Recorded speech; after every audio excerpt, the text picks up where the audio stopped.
Ang pagkunsad sa Espiritu Santo mao gayud ang sangkuan sa buhat sa pagpangluwas ni Hesus didto sa krus. Ug suod kaayo kining nalambigit niini. Ang hitabo sa Pentecostes dili nato tukmang masabtan gawas diha sa konteksto sa kamatayon ug pagkabanhaw ni Kristo. Si Kristo namatay ug nabanhaw aron pagbuntog kang Satanas kansang hinagiban mao ang sala. Ug ang kamatayon nga uban niini, ang sala maoy makapagusbat sa katahom sa kabuhatan kay nagpahimulag man kini gikan sa Dios nga maoy hinungdan sa pagkabahin-bahin ug sa panagbingkil tali sa katawhan. Sa adlaw sa Pentecostes, ang mga apostoles sa espirituhanong paagi na baskog ug sa walay kukahadlok mipadayon sa makaluwas nga misyon ni Kristo dinhi sa kalibutan. Napuno sila sa kalipay, sa kalinaw ug sa kadasig alang sa mga buhat sa Dios.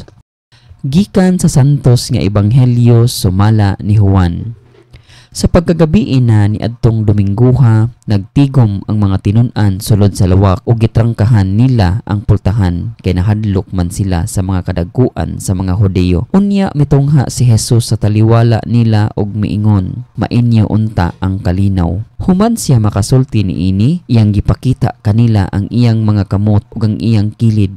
Nalipay pag-ayo ang mga tinun-an sa ilang pagkakita sa Ginoo. Unya si Hesus miingon kanila pag-usab, "Mainyo unta ang kalinaw. Ingon nga gipadala ako sa Amahan, ako usab nagpadala kaninyo." Gisulti niya kini ug unya gihuypan niya sila ug giingnan, "Dawata ninyo ang Espiritu Santo. Kun pasayloon ninyo ang mga sala sa mga tao, gipasaylo kini. Kun ang ilang mga sala dili ninyo pasayloon, dili usab kini pasayloon." Ang Ebanghelyo sa Ginoo.